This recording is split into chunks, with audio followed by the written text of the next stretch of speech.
যখন আমরা নামাজ আদায় করি ছোট্ট ছোট্ট কয়েকটা মাসালা আছে, যে মাসালার মধ্যে আমরা পার্থক্য দেখি। দেখেন আপনারা খেয়াল করছেন কিনা, যখন আমরা নামাজ পড়ি, নামাজের মধ্যে ইমাম সাহেব যখন বলে গায়রিল মাগদুবি আলাইহিম ওয়ালাদ-দাল্লিন, তখন আমরা কি বলি? আমিন। কেউ একটু জোরে বলে, কেউ একটু আস্তে বলে। এর মধ্যে আমরা একটু পার্থক্য দেখি, কেউ জোরে কেউ আস্তে। আরেকটা বিষয়, নামাজের মধ্যে অনেকে রুকুর মধ্যে রুকু থেকে উঠে রুকুতে যাওয়ার সময় আল্লাহু আকবার দুই হাত তোলে, এটা আরবি পরিভাষায় রফউল ইয়াদাইন বলে, রফউ ইয়াদাইন। দুইটা বিষয়। 3 নাম্বার বিষয় হলো যখন আমরা নামাজে দাঁড়াই তখন হাত বাঁধা, হাত কি নাভির নিচে বাঁধবো নাকি নাভির উপরে বাঁধবো? এই তিনটা বিষয় আমরা দেখি পার্থক্য। কেউ কেউ নাভির নিচে বাঁধে, কেউ কেউ নাভির উপরে বাঁধে।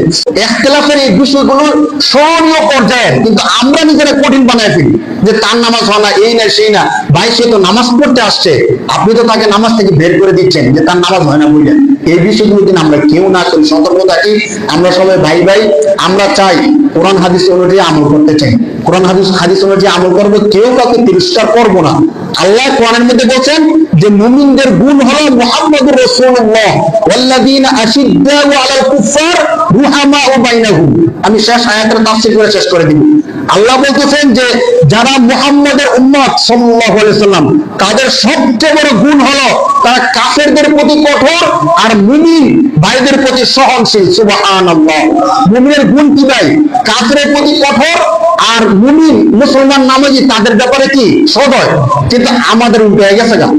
এখন আমাদের মধ্যে মানুষ বিভাজন, ইহুদিরা এখন সরাই দিয়েছে, তার নাম আহলে হাদিস আর তার নাম আহলে সুন্নাহ, তার নাম ওয়াহাবি, তার নাম সুন্নি। এখন এমন হয়ে গেছে গা যে আমি কাফেরকে ভালোবাসি, আমার পাশে যে হিন্দু দোকানদার তাকে আমি বন্ধু বানাইছি, আমার বন্ধু, কিন্তু আমার পাশে দাঁড়ায় যে নামাজ পড়ে সে রফিয়াদের কমে, এজন্য তারা দেখতে পারিনি। অথচ সে মুমিন। আল্লাহ বলছে মুমিনের ব্যাপারে হবে সদয় আর কাফেরের ব্যাপারে হবে কঠোর। আমরা হয়ে গেছি কি যে মুমিন ভাইকে ঘৃণা করি, যারা নামাজি, নামাজ পড়তে আসে তাকে আমি ঘৃণা করতেছি। ভাই, সে যেভাবে নামাজ পড়তেছে নামাজটা হয় কিনা আমরা একজন আলেমের সাথে আলোচনা করি, নিজেরা ফতোয়া না দিয়ে দিই। এই ফতোয়া দেওয়ার কারণে সমাজের মধ্যে বিশৃঙ্খলা সৃষ্টি হয়। এই কাজটা আমরা কেউ করবো না। সবাই একসাথে থাকি, নামাজগুলো করি। যদি এমন হয় যে তার নামাজটা হয়, তাকে আমরা কিছু না বলি, ওলামা কেরামের সাথে আলোচনা করি। যদি নামাজ না হয়, হুজুরকে বলি, হুজুর মিম্বর থেকে বলে দিব যে এইভাবে পড়লে নামাজ হয়, এভাবে পড়লে নামাজ হয় না। তাহলে আমরা সুন্দর সুশৃঙ্খল একটা সমাজ উপহার দিতে পারবো। মুসলমানের মধ্যে যে একটা সহমর্মিতা, ভ্রাতৃত্ব, ইন্নামাল মুমিনুনা ইখওয়াতুন, মুমিনরা ভাই ভাই, এই জিনিসটা বজায় রাখতে পারবো। ছোটখাটো বিষয় নিয়ে আমরা কেউ ইখতিলাফ করবো না, আমাদের মধ্যে দ্বন্দ্ব সৃষ্টি করবো না।